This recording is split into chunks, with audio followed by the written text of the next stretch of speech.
காலை விடு லட்சுமி. விடமாட்டேன். விடப் போகிறாயா இல்லையா? விட்டால்தான் என்னை வைகுண்டத்தின் தனியே வருந்த விட்டு ஒவ்வொரு அவதாரமாக எடுத்து போய்கொண்டே இருக்கிறீர்களே. கலக்கத்திற்கு இதுதான் காரணமா? என்ன செய்வது லட்சுமி? என் பொறுப்பு அப்படி. ஆமாம், பொறுப்பு.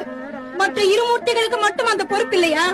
பிரம்மனும் சிவபெருமானும் உங்களைப் போலவா தங்கள் தேவியர்களை தவிக்க விட்டு அடிக்கடி அவதாரம் அவதாரம் என்று போய்கொண்டிருக்கிறார்கள்?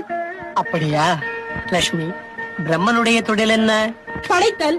சிவனுடைய தொழில் அழித்தல். ஒரு குழந்தையை பெறுவதற்கும் அதை அழிப்பதற்கும் அங்குமிங்கும் ஓட வேண்டிய அவசியமே இல்லை. இருந்த இடத்திலேயே இரண்டையும் செய்து விடலாம்.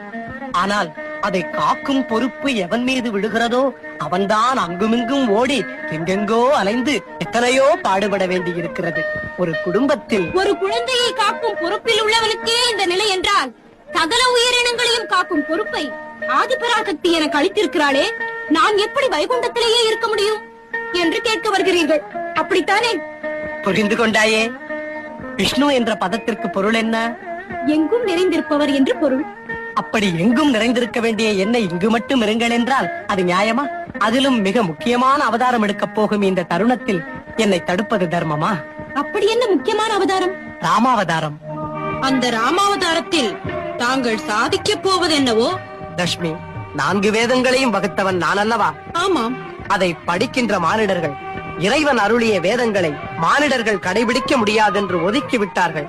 அதனால் நான் மானிட ராமனாக அவதாரம் எடுத்து வேத நெறிப்படி மனிதன் வாழ முடியும் என்பதை நானே வாழ்